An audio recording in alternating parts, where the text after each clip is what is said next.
peut peut-être se poser la question, pourquoi une option développement et gestion nord-sud dans une école de gestion comme l'ICHEC? Au XXe siècle, l'économie, le politique était essentiellement tourné autour des enjeux de la société occidentale. Petit à petit, des sociétés comme la Chine, l'Inde, des pays émergents comme le Brésil, l'Afrique du Sud, ont pris de plus en plus de place dans cette économie mondiale. Cette économie mondiale, cette croissance économique importante qui se développe maintenant au XXIe siècle, construit un certain nombre d'enjeux de relations internationales entre le Nord et le Sud. Eh bien, c'est ce que nous allons essayer de découvrir dans ces différents cours que l'on va développer dans notre option. Grâce à l'option Nord-Sud, vous disposerez d'une meilleure compréhension des sociétés et économies des pays du Sud. Vous serez mieux outillé pour appréhender les particularités de la gestion dans un environnement spécifique, car gérer un projet se fait différemment en Belgique, en Inde, au Pérou ou au Bénin. Nous désirons également vous ouvrir à d'autres façons de fonctionner et vous sensibiliser à davantage de justice dans les relations Nord-Sud.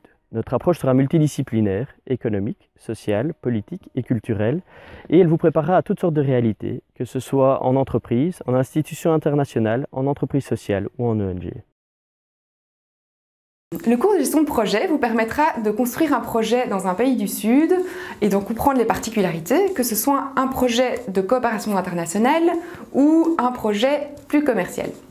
Le cours vous apportera différents outils pratiques, mais qui sont également reconnus par les différentes institutions internationales. Il vous donnera donc les clés pour réussir vos projets professionnels futurs.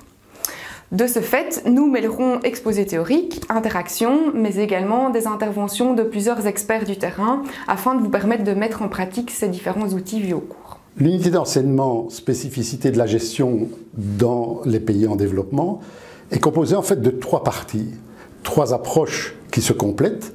Une approche plus de gestion économique, voir comment on gère économiquement dans les pays du Sud. Deuxième partie, c'est une partie plus sur les approches politiques, la structure des États politiques dans les pays du Sud. Et troisième partie, une partie sur l'approche interculturelle du développement.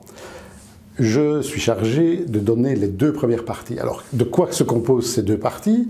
En termes de gestion, on va essayer de montrer, comme le titre l'indique, la spécificité. En quoi ces économies du Sud sont différentes des économies du Nord? Quels sont les mécanismes nouveaux, autres, qui soutiennent le développement des pays du Sud? Et on va aborder des questions comme notamment la place des pays du Sud dans le commerce international, mais cette place fort différente des économies du Nord, mais également des économies très spécifiques, comme l'économie informelle par exemple, qui est quelque chose qu'on retrouve beaucoup plus dans le Sud et qu'on trouve relativement peu dans les économies du Nord.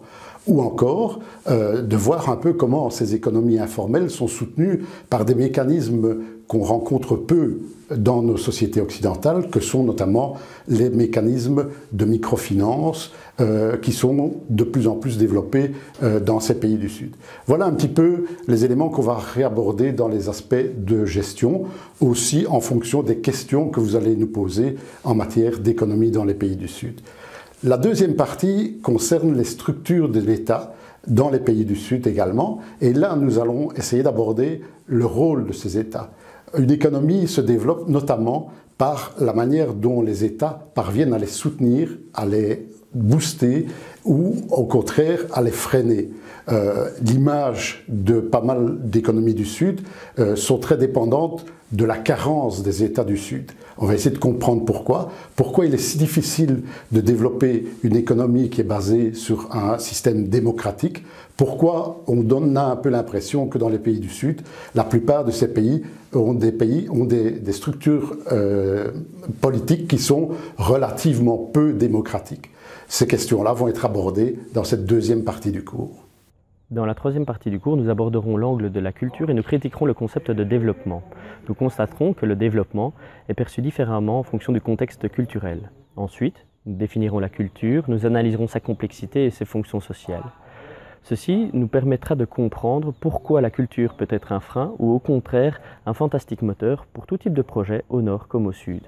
Nous illustrerons le cours par une série d'exemples concrets en analysant pourquoi ils ont réussi ou au contraire pourquoi ils ont échoué. Cette partie culturelle clôture le cours de spécificité de la gestion dans les pays du Sud. Le développement, on croit que c'est souvent simplement suivre une trajectoire, faire des efforts dans une direction, celle que les pays développés ont suivie avec succès.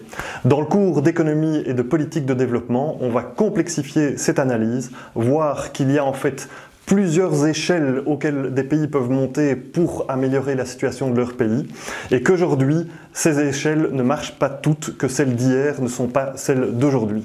Le cours va être divisé en deux parties, le cours interactif et des travaux de groupe. Dans le cours interactif, on va parler beaucoup de trajectoires du passé et voir si elles sont encore pertinentes aujourd'hui.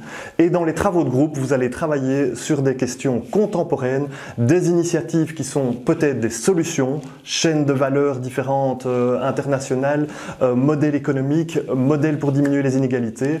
Et on va voir lesquels peuvent être retenus pour créer du vrai développement.